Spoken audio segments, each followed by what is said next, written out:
Владимир Ильич Ленин атындағы орта мектеби.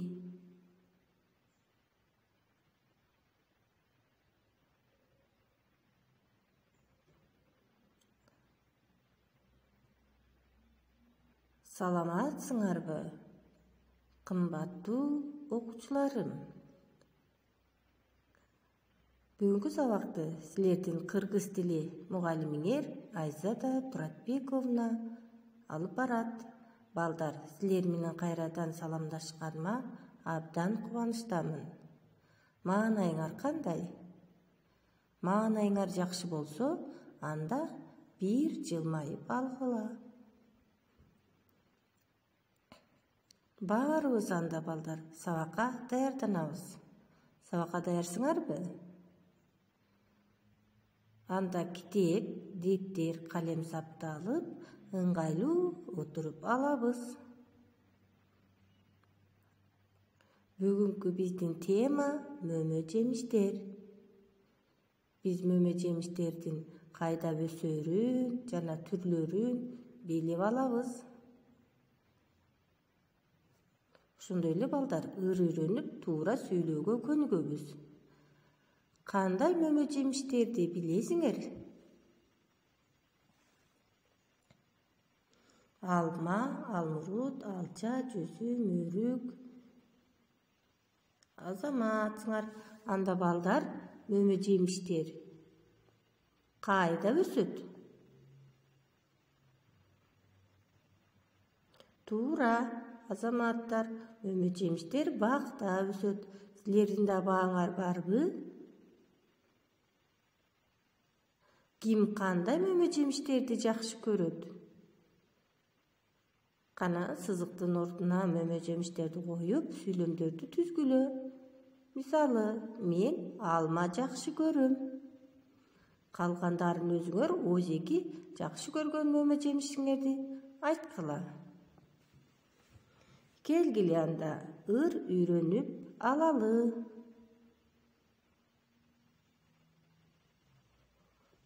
Алма берем атама.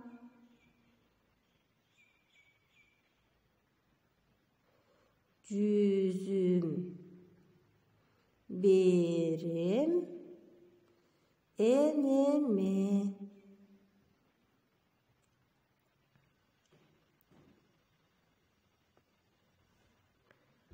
Алча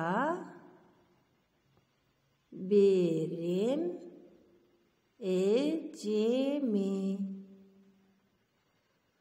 Өрүк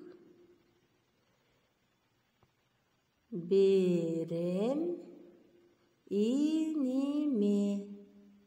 Кел, баарыңар жегиле. Демек баарына эмне берип жатат? Мөмө жемиштер берип жатат. Алманы атасына, жүзүмдү энесине, алчаны эжесине, өрүктү инисине, баарына мөмө жемиштерден берип жатат. Балдар, бул ырды жаттап алгыла. Демек китептин 25 бетин ачып, ата-энебиз менен биргеликте ырды жаттайбыз. Алма берем атама, жүзүм берем энеме. Алча берем эжеме, өрүк берем иниме. Кел, баарыңар жегиле. Азаматсыңар, үйдө жаттайсыңар. Анда жазуу иши. Балдар, биз жазууда бүгүн Б тыбышын айырмалап билебиз. Бүгүнкү сабакта балдар биз эмне кылабыз?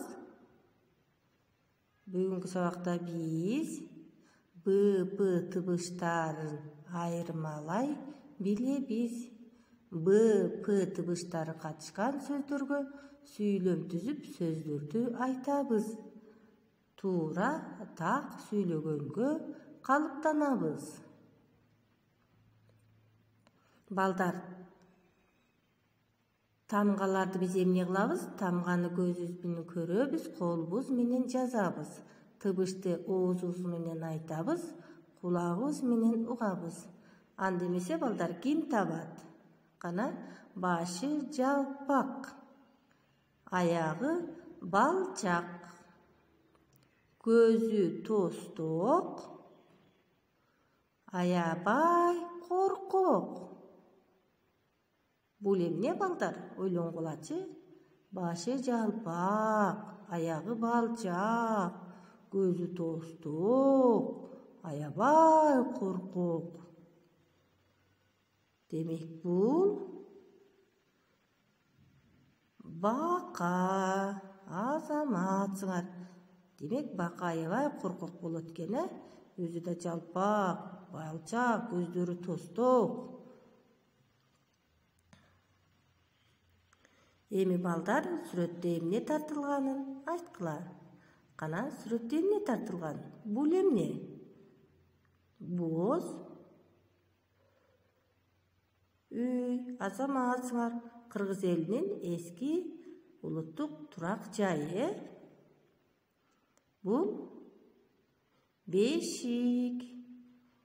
Бешикке кимди бөлөйт? Бөбөктү бөлөйт. Азаматсыңар. Анда эмесе бул эмне? Борсок. Борсокто эмне кылабыз? Жейбизе нандын бир түрүнө кирет. Бул эмне? Бул эмне кылат? Сайрайт. Эми балдар сөздөрдү окуйбуз. Аба, апа.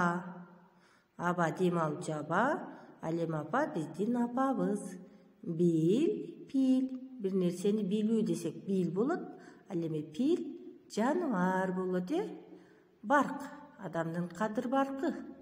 Парк, эс алуучу парк.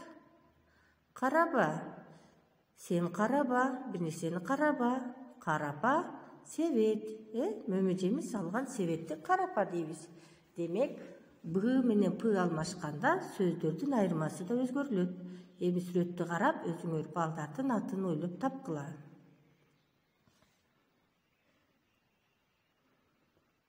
Демек, кандай балдардын атын таптыңар? Айбек, Топчубек, Анда схемага карап сүйлөм түзөбүз. Биринчиси мен түзүп берейин, калганын өзүңөр ойлоп тапкыла. Болот, балык тутту. Демек, эки сүйлөмдү өзүбүз түзөбүз. Үйгө тапшырма. Балдар, үйгө тапшырма жазуу дептеринен жазабыз. Анда биз БП, БАПА, БОЛ, БУЛ, болот, полот. Китеп байлык. Апал, токто. Демек, бул сөздөрдү абдан сулуу кылып жазабыз. Жазганда сөздөрдү кошо окуп жазабыз, Балдар, бүгүн эмнелерди үйрөндүк? Сабак силерге жактыбы? Туура, бүгүн биз мөмө жемиштерди үйрөндүк. Үйрөндүк жаңы, БП тыбышына катышкан сөздөрдү окудук жана билдик, сүйлөм түздүк, сүрөттөргө карап сөздөрдү айттык. Азаматсыңар. Тапшырманы жазып, ырды жаттап, кайтарын байланышка чыккыла.